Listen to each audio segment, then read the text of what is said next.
Bismillahirrahmanirrahim. Assalamualaikum warahmatullahi wabarakatuh.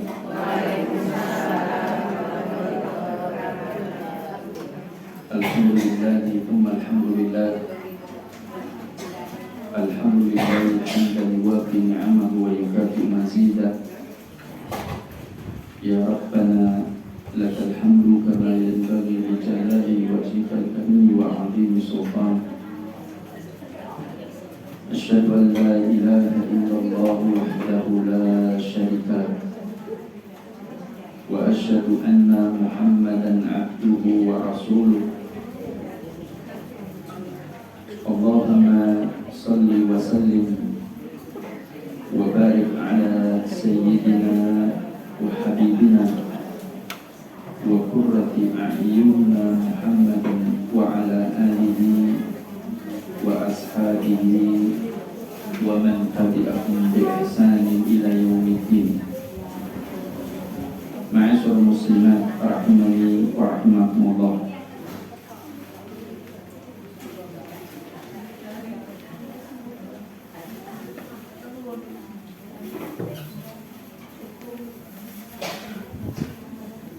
Kita lanjutkan materi kita sampai terakhir kemarin tuh sampai hutang piutang. Sampai hutang piutang. Hutang piutang. Kalau nggak salah ini. Tentang hutang piutang. Sudah selesai? Belum. Belum selesai? Belum.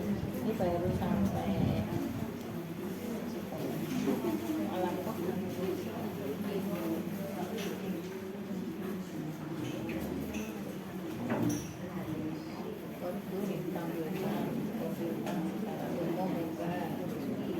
Khusus wajib bisa masuk bisa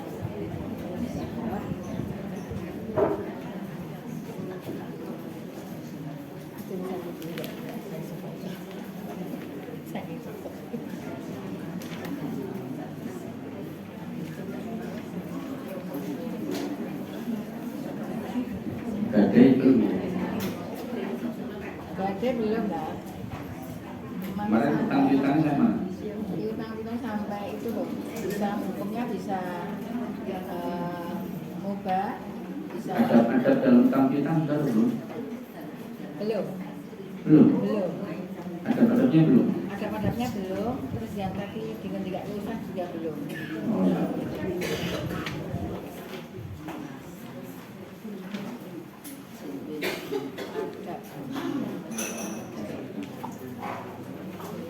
Kita bahas tentang selanjutnya yaitu adab-adab dalam hutang piutang. Baru nanti kita terjadi. Adab ya kan? Adab. Adab hutang piutang.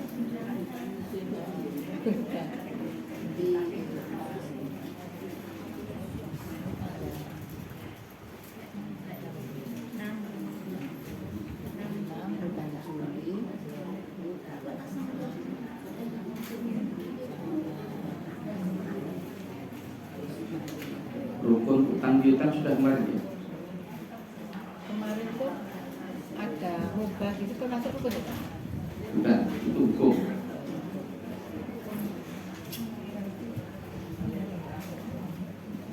Belum ya? Belum. Saya sebutkan rukunnya dulu. Rukun al-qard atau hutang piutang. Ada adabnya enggak? Hah? Adabnya enggak? Belum. Belum juga. Itu enggak tadi judulnya adab. Oh iya. Saya sebutkan Sipil. apa? Ini Rukun dulu. judulnya adab hutang piutang. Ya. Sipil dulu. Rukun hutang piutang yang pertama yaitu sighah. Sighah itu ijab qabul. Akad ya. Ya, rukun dalam hutang piutang ada 3 dan ini harus ada. Satu tidak ada maka tidak bisa terjadi hutang piutang. Satu sighah atau ijab qabul. Sikoh. Sikoh kan? Sighah. Oh sikoh. Sighah ijab kabul. Yang kedua akidah, dua pelaku akad. Tulis saja Eh? nanti tulisnya salah. Yang ketiga harta yang diutangkan. Tadi sigo ijab kabul, Sehingga ijab kabul, satunya sehingga atau ijab kabul. Yang kedua akidah, dua pelaku akad. Akidah, dua pelaku akad. Yang ketiga harta yang diutangkan. apa? Harta yang diutangkan.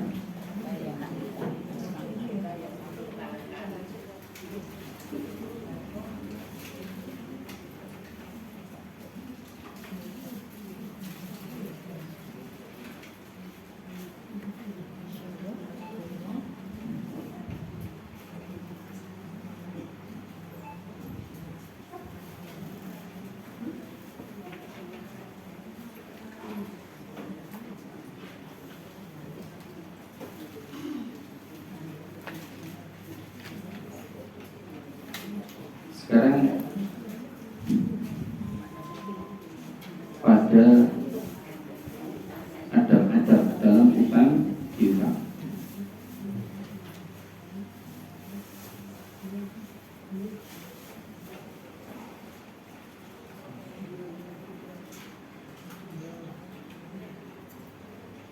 Itu yang sigo ijab kabul dari keterangan dulu.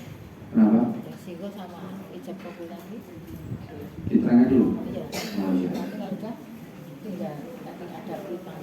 Pertama dalam rukun utang piutang yaitu adanya sigoh. Sigoh itu ijab kabul.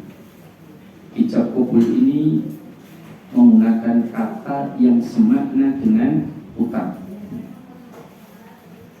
Utang itu bisa menggunakan kata apa? Salaf. Salafun itu artinya utang atau qardun itu juga maknanya utang.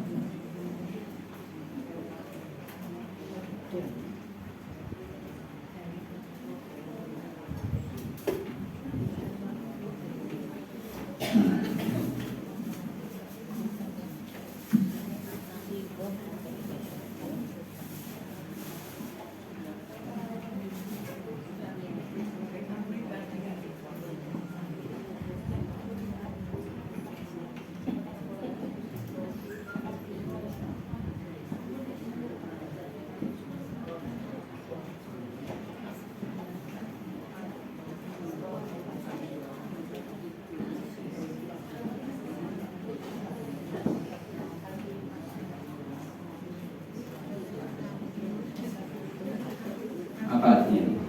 Atrotuka, aku utangkan kepadamu. Atau aslaftuka, aku utangkan kepadamu.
Al-muqrid orang yang menghutangi dan al-muqtarid orang yang berhutang. Kalau kalimat ijab kabulnya bisa menggunakan apa utang sampean, sudah itu termasuk sighah di dalam utang piutang. Bukan pinjam-pinjam ya. Pinjam-pinjam itu beda lagi. pinjam-meminjam apa? Hari ini cek modul. Ya, i'arah atau aliyah. Itu artinya pinjam meminjam.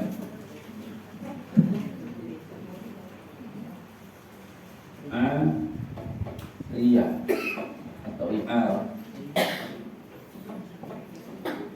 itu pinjam meminjam. Kalau qardun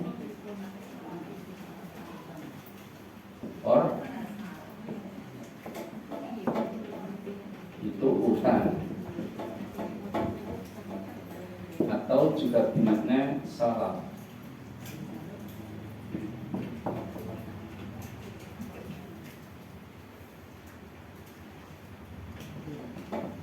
Artinya utang. Bedanya sudah saya jelaskan kemarin. Ya, Ya. utang. Antara utang dengan pinjam. Yang kedua yaitu akidain. Akidain atau muta'akidain ini ada al-muqrid dan ada muqtarid. Ada yang berhutang dan ada yang dihutang.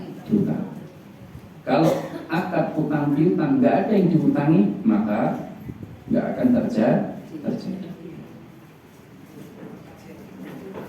Duit saya dihutang 300 juta. Sama siapa? Guru nenek. Berarti betul nggak dihutang. Kalau gak ada hutang mas, pinten 1M. Kali sinten dereng ngambil rencana. Itu namanya belum berhutang. Kalau sudah terjadi akad hutang piutang atau qard, itu pasti ada muqrid dan ada muqtarid. Ada yang berhutang dan ada yang menghutangi atau muqrid.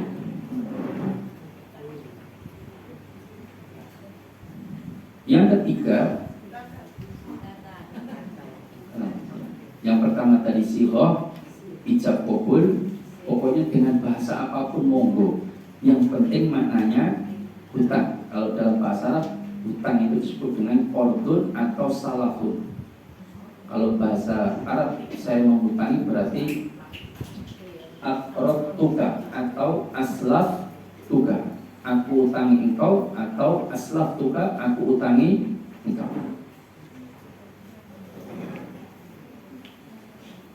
Utang itu bahasa Jawa. Enggak usah. Ngambil itu saya berhutang. Silian beda.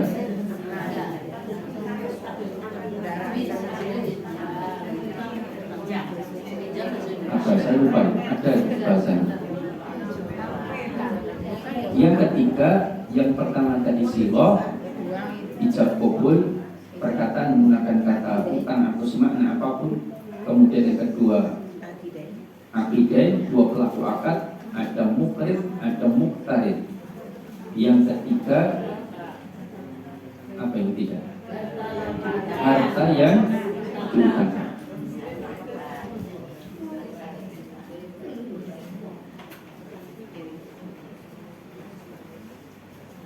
Kalau gak ada hutang 300 juta kali 30. Terus duitnya ini kok dari tiket gitu. Nah, belum diberi, berarti belum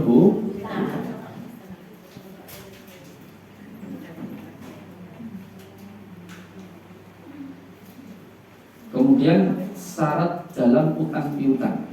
Syarat tadi rukun, sekarang syarat dalam utang piutang. Pertama disebutkan oleh para ulama yaitu mengetahui kadar hutang.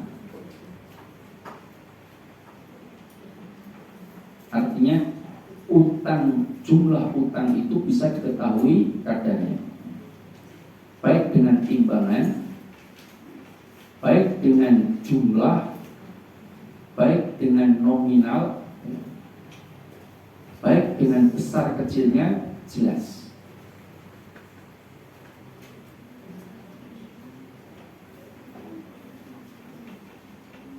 Saya utang undur-undur 5 ekor.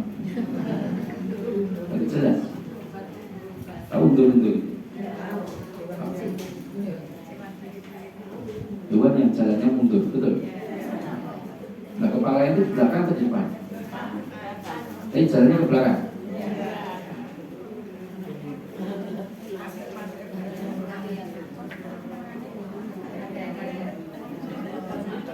Yang kedua, yang pertama di syarat yang mengetahui kadar hutang, baik jumlah, nominal, timbangan, besar kecilnya, dan lain sebagainya, itu jelas.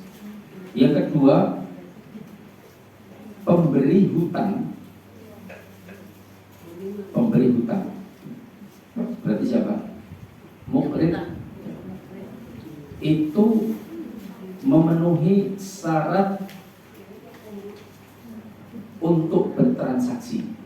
Pemberi hutang memenuhi syarat untuk bertransaksi. Apa syarat orang untuk bertransaksi? Syarat orang melakukan tasarruf atau transaksi. Satu, balik. Ini pendapat banyak para ulama.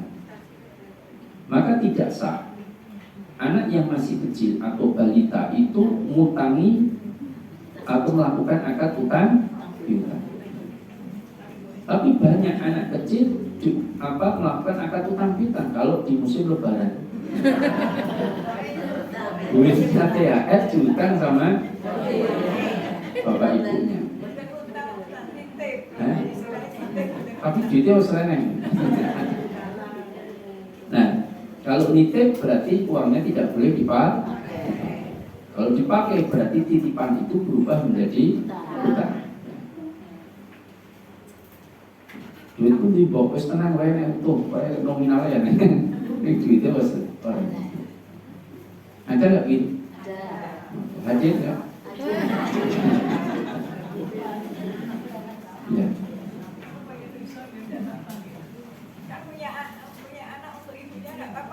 Kenapa? Oh boleh. Kalau anaknya bu ini pengen duitnya bu tidak apa-apa. Kalau nitip ya kembalikan.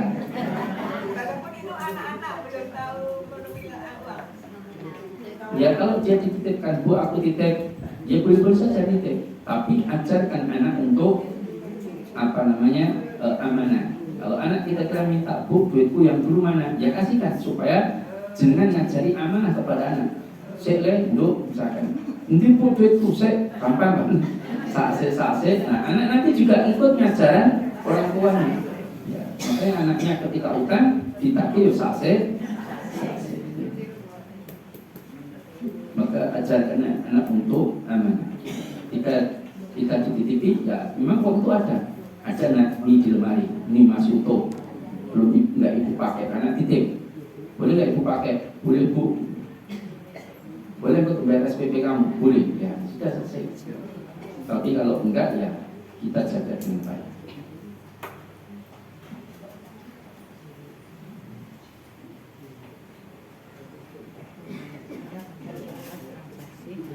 Jumhur ulama memang tidak membolehkan orang itu melakukan akad utang piutang kecuali sudah balik. Tetapi sebagai ulama berpendapat selama sudah mumayyiz itu dibolehkan asalkan izin orang tua. Tapi pendapat yang lebih aman, anak kecil jangan melakukan utang piutang yang belum balik. Yang kedua berakal. Ini syarat orang melakukan tasarruf atau transaksi. Jadi akidain dua pelaku akad yaitu mukrid dan muktarid yang berhutang dan yang mengutangi dan yang berhutang itu syaratnya satu tadi balik, dua berakal. Maka orang idan jangan diutangi karena dia tidak sanggup membayar.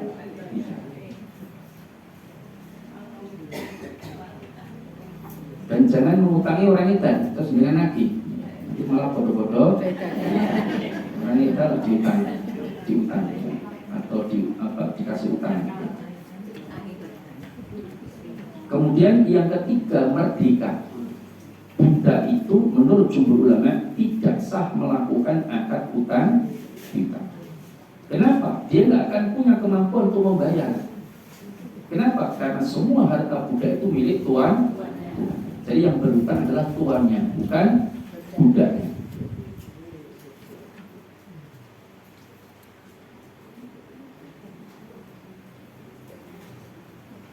Yang keempat, para ulama menyebutkan yaitu rasyid. Rasyid itu apa? Orang yang Yasin, Rasyid. Rasyid itu kembaran saya. Rasyid itu orang yang punya kemampuan di dalam mengelola harta. Artinya bukan orang yang bodoh. Karena ada orang yang mengamputkan idiot atau bodoh atau dikasih harta berapapun habis. Ya, maka tidak sekedar terus, lebih parah dari itu. Dia betul-betul tidak punya kemampuan di dalam mengelola. Dan orang seperti ini dulu pernah di zaman Nabi itu ditahdir. Tahdir itu dihukum tidak boleh melakukan transaksi, karena nanti dimanfaatkan oleh orang-orang yang tidak bertanggung jawab.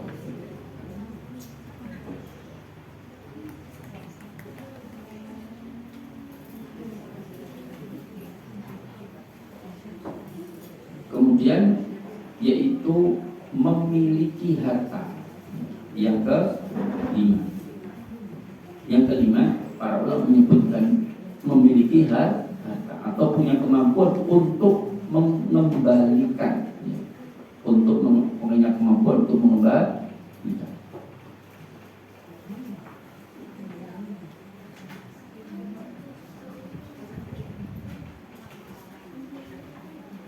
Nah, ini syarat utang piutang. Yang pertama tadi diketahui kadar, yang mengetahui kadar utang, baik nominal, jumlah besar kecilnya, dan lain sebagainya. Kedua, pemberi hutang adalah atau pelaku akad atau pemberi hutang adalah memenuhi syarat orang yang dibolehkan untuk transaksi dengan beberapa syarat tadi: balik, berakal, merdeka, kemudian rasyid, dan lain sebagainya.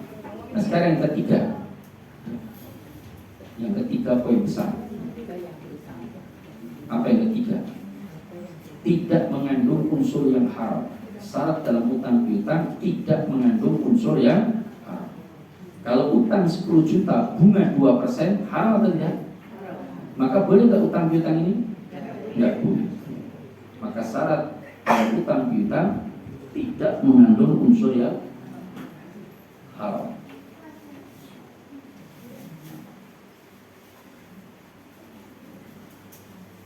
Nah, ini syarat dalam utang piutang. Sekarang adab dalam utang piutang.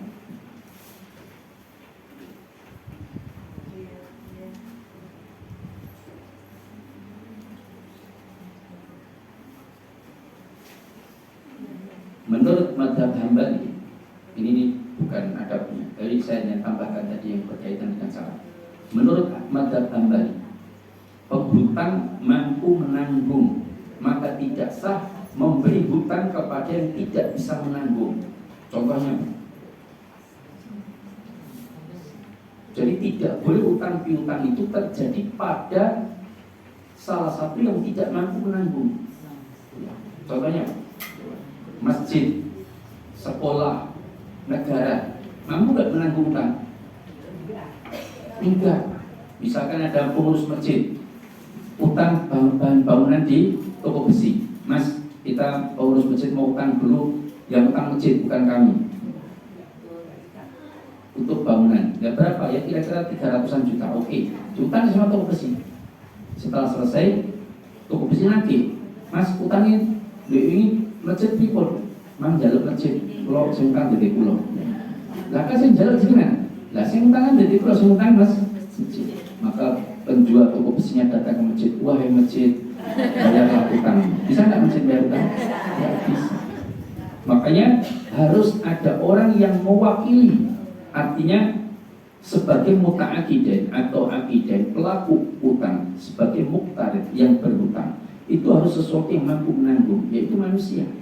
Paham? Maka nggak ada terus pengurus masjid pun lengser, terus ditagih. Aku sih tahu betul aku kan masjid di dalam masjid orang. Atau pengurus baru didatangi, Pak ini masjid ini gak ada utang kalau ngatas itu. Kata pengurus baru, yang utang pengurus lama gitu. Akhirnya lempar-lemparan nggak kebayar, nggak boleh. Berarti harus ada yang bertanggung jawab sebagai muktarid, sebagai yang berhutang, itu tidak bisa ditanggung oleh sesuatu yang tidak mampu menanggung, seperti masjid, sekolahan, negara itu nggak mampu menanggung. Yang mampu menanggung adalah pelaku yang mengurusi masjid, negara, dan sekolah. Maka kalau Indonesia utang berapa triliun sekarang? 10.000 triliun. Kau tahu nanti duit 10 triliun? 1 miliar itu, 1 miliar itu duit sak yuto, sak gepok sak yuto cacai sewu. Jadi duit sak gepok sak yuto cacai sewu. Kalau 1 triliun itu duit sak gepok 1 miliar cacai sewu. Jadi mau sini sak koper 1 miliar itu enak 1000 koper. Nah itu 1 triliun. Kemarin itu ada yang korupsi setelah 1 hari 1 triliun. Mantap mungkin. Korupsi 1 hari 1 katanya dalam berita itu begitu. Pokoknya bulanan.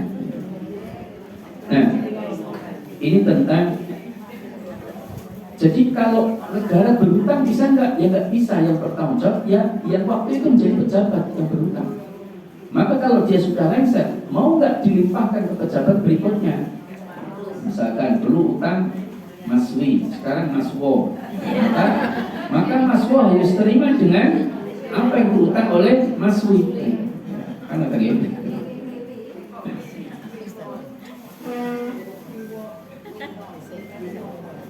Nah, ini tentang utang piutang. Mari kita bareng-bareng bayar utang negara.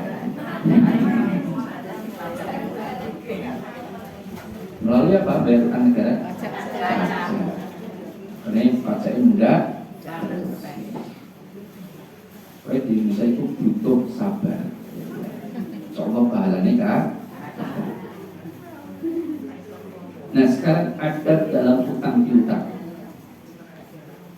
Pertama, hendaknya jangan berhutang kecuali betul-betul membutuhkan.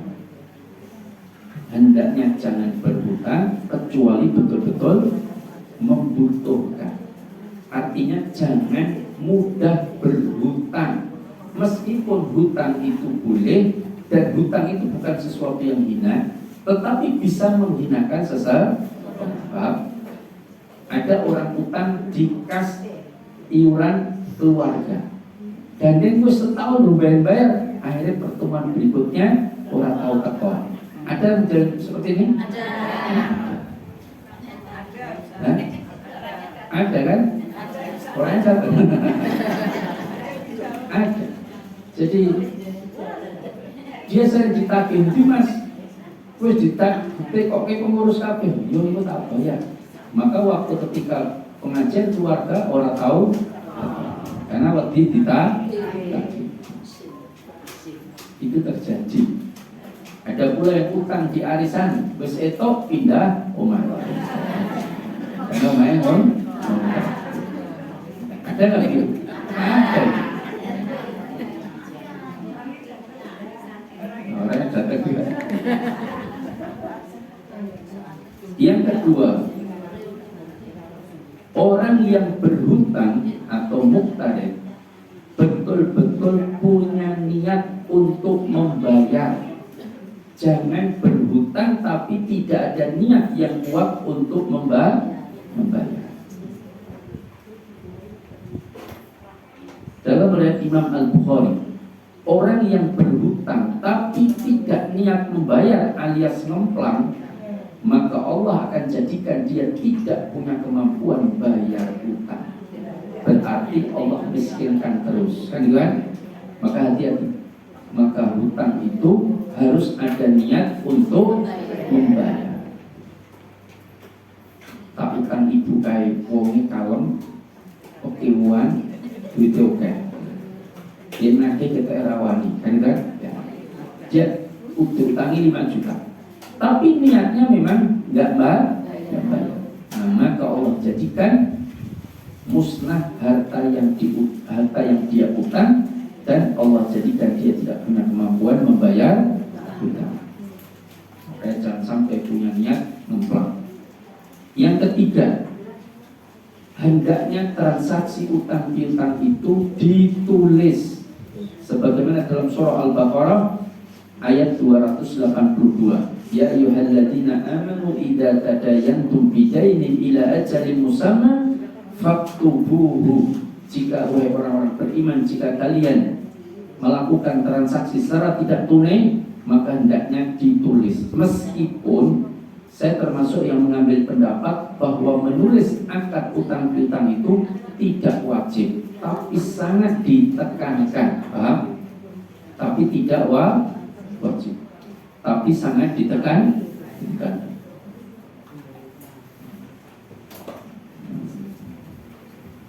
Memang perintahnya suruh menulis, itu menunjukkan wajib, tetapi ada ayat lain yang menunjukkan bahwa itu sangat ditekankan tapi tidak sampai wajib. Kalau wajib berarti kalau utang piutang tidak ditulis berarti dosa karena meninggalkan perintah Allah.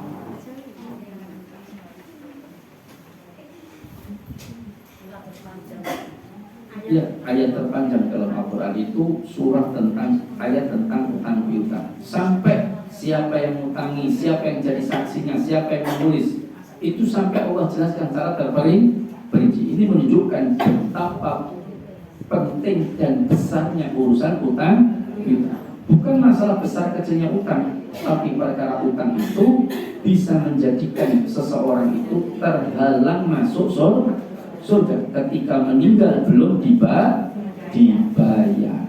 dan jiwanya akan menyakitkan, gelisah. Nafsul mu'min mu'allaqatun bidainihi hatta yuqda anhu. Seorang muslimah yang meninggal masih punya utang, jiwanya itu gelisah. Gelisah sedina ora rapenan iki, jenenge gelisah tentang sampai hari kiamat. Maka itu adalah sesuatu yang sangat merugikan bagi pelaku-pelakunya. Ada nggak orang yang meninggal masih punya banyak utang? Ada. Tapi keluarganya kan wajibnya Keluarganya itu ahli warisnya apakah wajib melunasi utang si mayit? Wajib ya?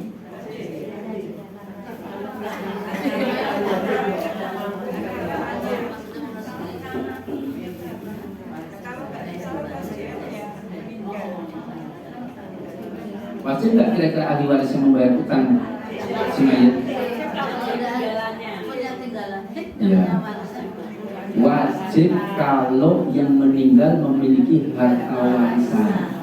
Tapi kalau dia tidak memiliki, tidak wajib, tapi sangat ditekankan untuk membayar. Misalkan si mayit adalah ibunya, meninggal punya utang 500 juta. Terus ibunya ada warisan 300, maka dia tunaikan warisan itu untuk bayar utang. Nggak boleh diwaris kecuali digunakan untuk bayar utang dulu sampai habis. Kok masih punya utang 200 juta? Nah, maka sangat ditekankan anak-anaknya membayar utang ibu. Anaknya, suaminya, orang tua itu sangat dianjurkan membayar utang ahli waris mereka, tapi tidak sampai wajib. Kalau wajib berarti dia nggak punya uang, dosa kan? Ya. Ibu es nangane utang, nanti 200 juta misalnya. Kemudian anaknya rantai duit, untuk biasa susah. Terus anaknya nggak mampu bayar, apakah anaknya berdosa? Ya enggak. Tapi kalau anaknya punya kemampuan, hendaknya dia membayar hutang orang tua. Meskipun harta warisannya habis, tapi pakai harta dirinya itu sangat dianjurkan. Bagian dari bentuk birrul walidain.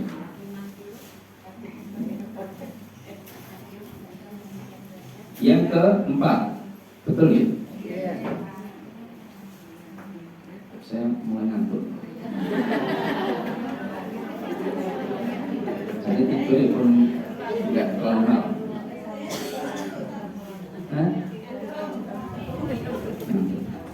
Memang hawanya begini. Oh, hawanya. Hawanya itu macam-macam ribut. Di Indonesia itu berdidik, di Eropa memanas. sampai meleleh. Pilih mana? Mendidih atau memanas? Pilih sejuk.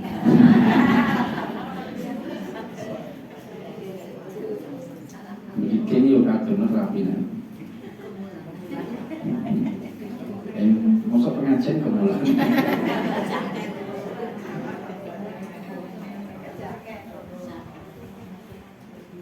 Kemudian yang keempat, tidak boleh mengambil manfaat apapun yang dipersyaratkan dalam utang piutang. Tidak boleh mengambil manfaat apapun yang dipersyaratkan dalam utang piutang.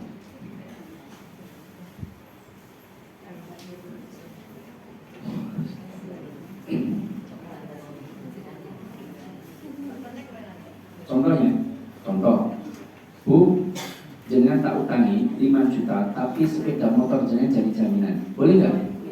Boleh. Neng tak nggo ya. Nah, ini yang jadi nggak boleh. Paham ya? Ketika dia meminta jaminan, boleh. Tapi ketika minta jaminannya dia pakai, dia manfaatkan, nah itu sudah jatuh pada riba. Karena utang piutang dengan jaminan atau disebut dengan rahan itu tidak boleh memanfaatkan barang jaminan, karena itu termasuk mengambil manfaat atas utang piutang. Titipan gimana? Ya. Dititipi uang kas RT, kemudian dia pakai, tapi bukan waktu dia ambil masih bisa kembalikan. Ya, selama anggota RT tidak mengambil manfaat atas yang utang tadi, yang dititipi tadi, kemudian dipakai, nggak ada masalah. Dan atas izin mereka. Saya misalkan megang kas RT, ya kan? Ada 50 juta. Kas RT di sini berapa juta? 5 juta lah, 5 juta. Terus saya bilang sama pengurus, ini duit nganggur, boleh nggak saya pinjam dulu, saya utang dulu. Sebentar ya, paling 2 pekan nanti balik lagi. Kata mereka pengurus sepakat, tidak apa-apa. Yang penting jenengan ketika nanti uangnya diambil ada. Oh, siap. Karena saya sudah dapetin izin dari seluruh pengurus sepakat atau seluruh warga sepakat dengan itu, tidak ada masalah. Tapi kalau sudah warga mengatakan tidak apa-apa Pak Ustadz, jenengan sebagai bendahara memakai, tapi nanti jenengan tambahi setiap setiap utangan 50.000 rupiah ya untuk tambah uang kas. Nah ini jadi haram, tidak boleh. Tambahi seikhlasnya tetap tidak boleh. Yang boleh itu saya utang duit PKK, ya kan, 5 juta. Jangan nggak minta, saya pun nggak menjanjikan apapun di awal, enggak. Tapi ketika mengembalikan, saya kembalikan 5 juta plus emas 1 kilo. Boleh nggak? Boleh. Karena dengan 5 juta tadi saya belikan alat pendeteksi emas, ternyata dapat emas 5 kilo, jangan tak kasih 1 kilo. Tanpa jangan minta dan tanpa saya persyaratkan, boleh. Nggak boleh. Karena itu dianggap mengambil manfaat. Nggak boleh. Maka arisan biar berjalan sendiri, masalah setoran uang kas berjalan sendiri. Jangan main nanti sama seperti ini. Kalau arisan dapat terus ketempatan, itu kan riba juga. Kenapa? Karena mengambil manfaat. Yang dapat jenengan Bu Siti misalkan ya. Bu Siti jenengan dapat, oke, berarti besok bulan depan jenengan ketempatan loh ya. Ini berarti diutangi Bu Siti itu oleh semua anggota, tapi dipersyaratkan diambil manfaatnya, yaitu apa? Ngasih makan seluruh warga di bulan depannya. Kalau uang makannya ada sendiri ya tombok orang. Nggak boleh. Karena yang ketempatan yang dapat arisan itu sudah disepakati gimana? Disepakati. Semua barang, semua sesuatu yang haram itu mau sepakat atau tidak tetap haram. Saya misalkan, jangan saya lah ya, ada orang, bapak-bapak, sepakat dengan seorang mbak-mbak untuk menyewa 1 malam 300.000 di belakang RRI. sepakat, semua sepakat. Yang bayar rela, yang dibayar juga rela, sepakat dia, boleh nggak? Orang main judi itu sepakat nggak? Sepakat kalah, sepakat menang nggak? Sepakat, dosa nggak? Dosa, paham? Jadi persoalannya bukan masalah sepakat atau tidak. Persoalannya itu masih mengandung haram atau Sebaiknya gimana itu, Pak? Kenapa? Di kampung sih seperti itu.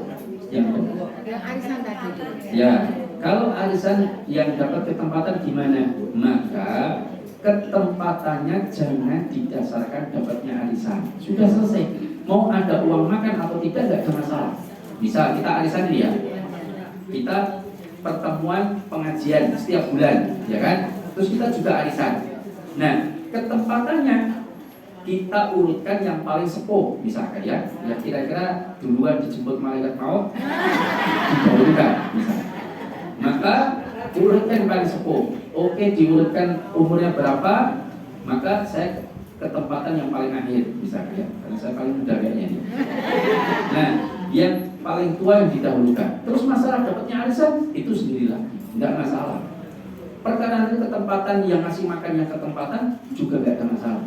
Yang penting jangan dikaitkan dengan dapatnya arisan. Lalu ketempatan diundi tersendiri atau diurut ke nomor anggota dengan dapat arisan ketempatan itu sama sebetulnya. Semua pasti ketempatan, ya tidak? Cuman bedanya yang satu ditetapkan sendiri, yang satu ditetapkan karena dapatnya arisan. Sama aja begini, saya dapat arisan ini. Berarti kan jangan utangi saya semua, betul tidak? 100.000, 100.000. Dapatnya saya 9.900.000 plus uang saya sendiri 100.000, dapat 10 juta. Ada 100 orang. Terus jenengan utangi saya 100.000, terus ngomong ke saya, Ustaz jenengan dapat arisan, berarti kami utangi semua. Maka bulan depan Ustaz harus ngasih makan kita. Yang enak loh Ustaz. Mengambil manfaat atau tidak? Mengambil, paham ya? Makanya dirubah ketempatannya diundi tersendiri atau diurutkan nomor anggota atau diurutkan yang paling tua atau diurutkan yang kira-kira sering sakit-sakitan. Baru arisan dapatnya itu beda lagi. Dapat arisan terserah kan. Nah itu nggak ada masalah. Kalau niatnya juga enggak? Hah? Niatnya juga. Niatnya gini. Karena untuk memudahkan Iya, administrasi. biar mudah mengingat Pak nanti jangan terserah apa. bantu konsumsi Ya, bagaimana jika niatnya dirubah?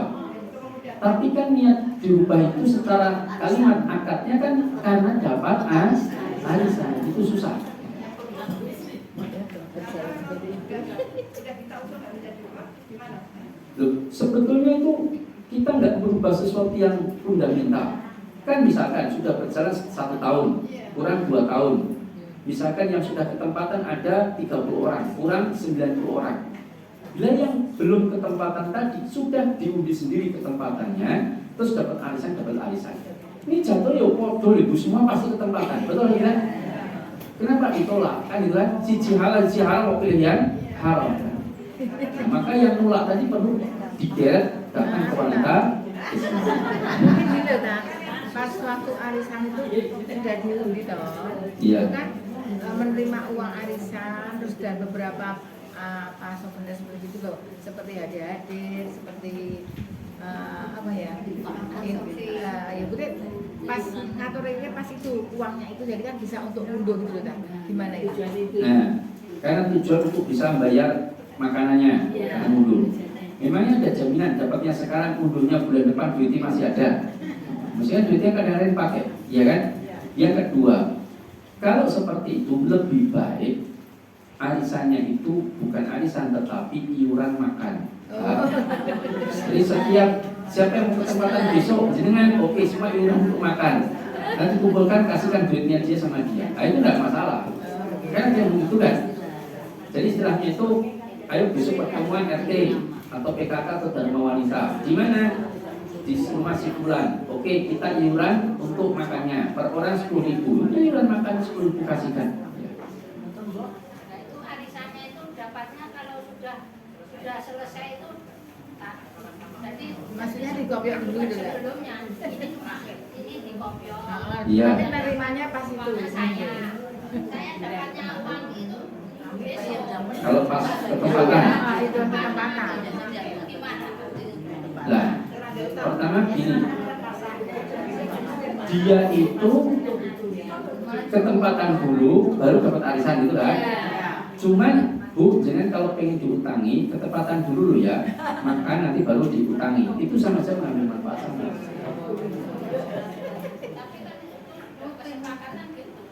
Boleh ya, kesepakatan sesuatu yang haram nggak boleh. Jadi begini loh, jadi itu baik gampang kan, tinggal yang belum dapat diundi tersendiri, habis itu arisan ya arisan, kan itu kan? Jatuhnya sama, pasti semua ketempatan kan? Cuman yang satu ketempatan yang didasarkan dapatnya arisan haram, yang satu ketempatan yang berdasarkan undian tersendiri atau diurutkan yang kira-kira sering sakit itu didahulukan, itu enggak ada masalah. Paham? Karena Ustaz yang yang ikut PKK itu bukan orang muslim semuanya, ada muslim. Loh, betul, yang ikut itu non muslim. Masa kita, ya Allah, untuk sementara ya Allah aku melakukan praktek haram untuk menghormati non muslim sebagai saudara kami, tidak mungkin ini, paham? Ya kita harus ajari mereka, bahwa mereka itu dalam kitab mereka Injil itu juga sebetulnya tidak boleh terjadi di kita.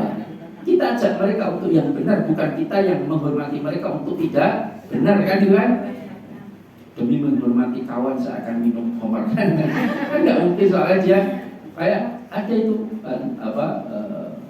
pejabat yang diundang di sebuah negara terus minum khamar karena menghormati yang lain maka minum khamar. Kayak Abu Thalib, dia itu sebetulnya yakin ajaran yang dibawa Nabi Muhammad itu benar, tetapi karena pekewo ya tidak dengan orang-orang Quraisy sampai Abu Thalib mengatakan ya ibn akhi, wahai anak saudaraku, yaitu Muhammad Rasulullah ini, dikatakan kepada beliau, andaikan aku tidak takut dengan celaan orang-orang Quraisy, niscaya aku akan masuk agama. Berarti kan apa? Oke. Berarti nggak boleh tadi ya. Ini di kopiok, terus terimanya besok bulan depan itu nggak boleh.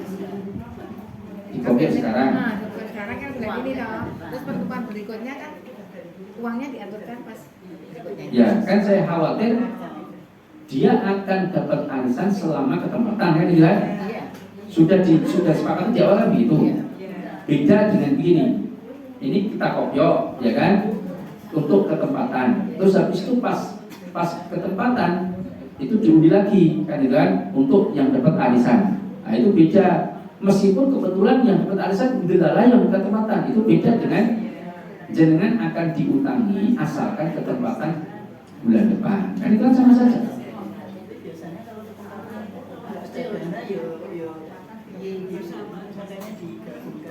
Ya, kalau nggak ada dana gimana? Ya nggak usah ada makan.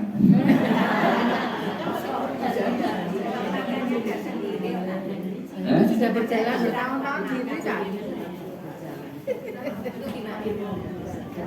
Ya, pokoknya intinya demikian.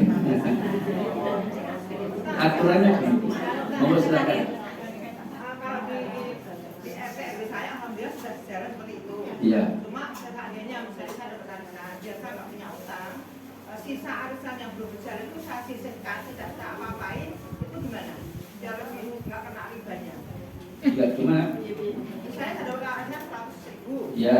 Nah kan belum berjalan 5 bulan, nah berarti 50. Tidak saya ambil, karena biar saya nggak utang. Saya titipkan yang minta arisan. Gimana? Oh, nggak ada masalah. Jadi kan saya nggak pakai uang orang lain gitu loh. Boleh? Nggak bisa diambil tak? Maksudnya dia dapat arisan. Saya hanya ngambil yang hak saya yang sudah berjalan 5 bulan. Yang belum berjalan 5 bulan kan, 50.000 misalnya. Itu saya titipkan ke yang minta arisan, saya nggak ambil. Atau saya sisihkan di tempat lain gitu. Ya berarti dia nggak utang. Iya, biasanya nggak utang gitu loh. Iya, itu nggak apa-apa, bisa, boleh. Oh, silakan. Kalau tempat saya itu arisan tidak ada, tapi bayar kas. Untuk makan. Pokoknya uang kas itu 10.000. Iya. Nah 10.000 itu nanti untuk sosial, Untuk makan. terus dapat sumbangan untuk makan 250. Iya. Itu gimana? Oh boleh, nggak ada masalah. Jadi tidak ada nggak ada arisan kan? Nggak masalah, boleh, Tanya Pak. aman. Oh jangan dulu tadi apa? Ya, mau tanya enggak? Tanya Pak. Oh ya. Seandainya sisanya yang 5 bulan itu saya bayarkan semua. Jadi saya dapat cantikan 5 bulan baru berjalan, 5 bulan Iya. belum. Yang 5 bulan belum berjalan ini kan saya sudah dapat uangnya, saya bayar semua. Yang kurang 5 bulan. Ya, saya bayar semua. Saya beresin arisan. Ya berarti jangan nggak utang. Ya, enggak. Boleh-boleh saja, nggak ada masalah. Biasanya nggak mau kan. Yang utang nggak mau. Ya karena penanggung. Ya, ya kalau nggak mau ya berarti kita pegang lagi. Berarti kita utangkan juga. Jadi kalau yang pegang mau, insya Allah kita nggak utang. Monggo. Apa kalau yang pegang arisan Pak Ustadz itu dapat duluan pertama, terus Iya. selanjutnya di kopiak itu gimana? Yang Pertama ya dapat modal yang pegang yang arisan. megang uang arisan, Ya, itu dapat dia juga ikut. Ya ikut. Nggak Dapat boleh. pertama. Mengambil keuntungan ya. Iya.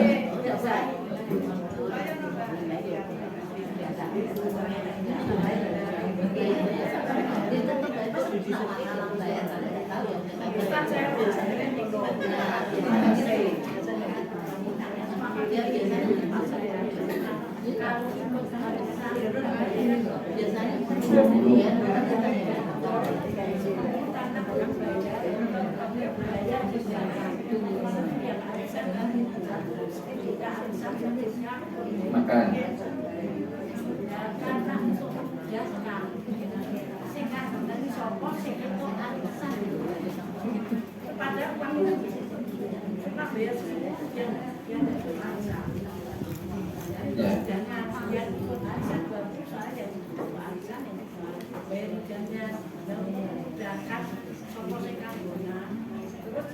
Ya, bagi yang bayar 20 berarti ikut arisan, terus ketempatan ini terjadi riba. Tapi bagi yang tidak ikut arisan bayarnya 10 nggak ada masalah bagi dia. Oke. Jadi yang 10 tadi nggak ada masalah karena dia memang bayar untuk makan saja, tidak ada utang piutang, akad utang piutang. Tapi bagi yang bayar 20 bermasalah. Kan kalau minta yang dapatnya yang terakhir saja. Ya tidak apa-apa. Jadi nggak apa-apa. Kalau dia minta yang terakhir, berarti dia nggak pernah diutangi siapapun, kan bilang. Terus ketempatan, ya nggak ada masalah. Ya, ya, yang terakhir. Saya lanjutkan. Ini kan bisa kita dulu.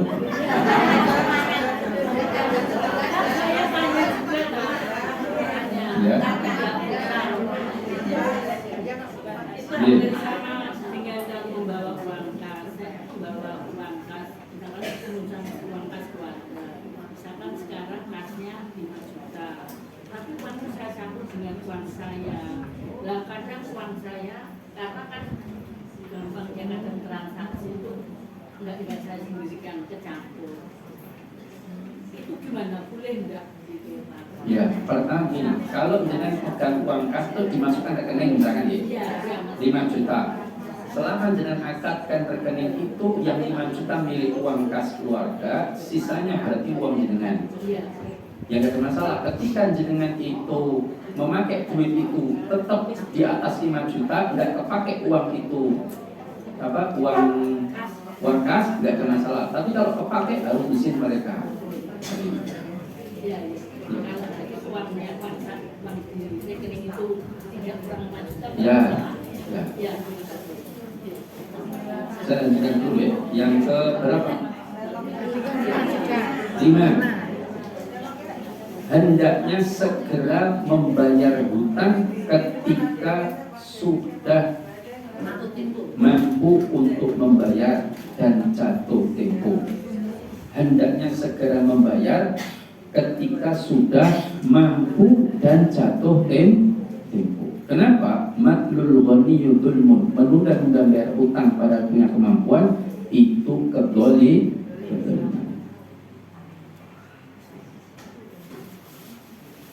Yang ke 6. adab yang lain adalah memberikan kelonggaran ketika tidak mampu membayar tepat pada waktu. Tapi ingat, karena tidak mampu, itu kita berikan kelonggaran. Insya Allah pahalanya banyak. Nggak percaya mencoba, tapi nanti pembuktiannya di akhirat. Jangan punya uang sekarang 100 juta, amang foto tabungannya, mang share di grup, berbagai macam grup, monggo aturan pinara ingkang mau utang, saya cari pahala. Karena begitu, insya Allah dalam waktu sesingkat-singkatnya uang jenengan akan habis diutang orang. Nanti jenengan tunai apa tuanya di akhir, pahalanya banyak. Kapan membalikan? Sepekan. Oke, siap, kau utang berapa? 5 juta nih. Ada utang lagi berapa? 10 juta. Berapa? Kapan membalikan? 10 hari, Bu. Nya, ternyata meleset KB. Maka jenengan kasih kelonggaran, sabar, pahalanya besar. Kalau sampai 20 tahun nggak bayar-bayar gimana Ustaz? Ya sabar. Atau pilihan lain adalah merelakan. Ini menyimpan. Nggak rela pun nggak apa-apa, nanti ditagih di akhirat.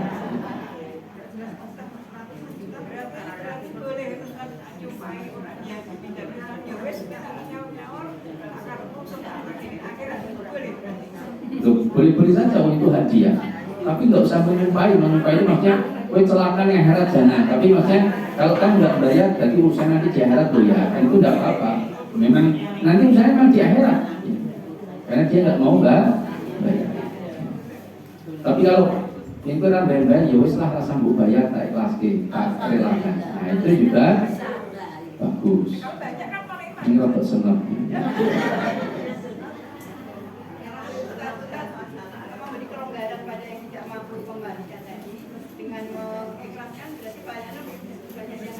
Ya, kalau memberikan kelonggaran, sebagian ulama berpendapat pahalanya itu sehari dianggap berinfak setengah dari yang diutangkan.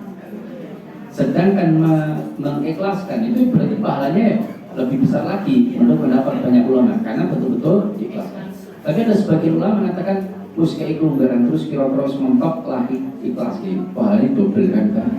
Kadang begitu berpikir.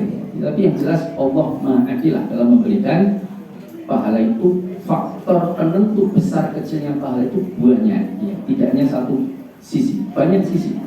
Keadaan kita, kemudian jumlah uang yang diikhlaskan, kemudian kondisi orang yang berhutang, kan itu semua dipengaruhi, itu semua menentukan kualitas keikhlasan kita, kualitas kesabaran kita, itu semua punya pengaruh nilai pahala yang kita dapat. Barangkali ini dulu gitu ya, karena sudah jam 10 dan jam 11. Insya Allah kita lanjutkan bab tentang rohan badai. Besok masih utang tapi fokusnya ke badai. Termasuk bahas bagaimana para ulama mensikapi tentang pegadaian syariah. Apakah sudah sesuai syariat atau belum? Demikian ibu-ibu yang saya muliakan, mudah-mudahan apa yang saya sampaikan bermanfaat. Aqulu qouli hadza wa astaghfirullah li wa lakum innahu huwal ghafurur rahim. Assalamualaikum warahmatullahi wabarakatuh.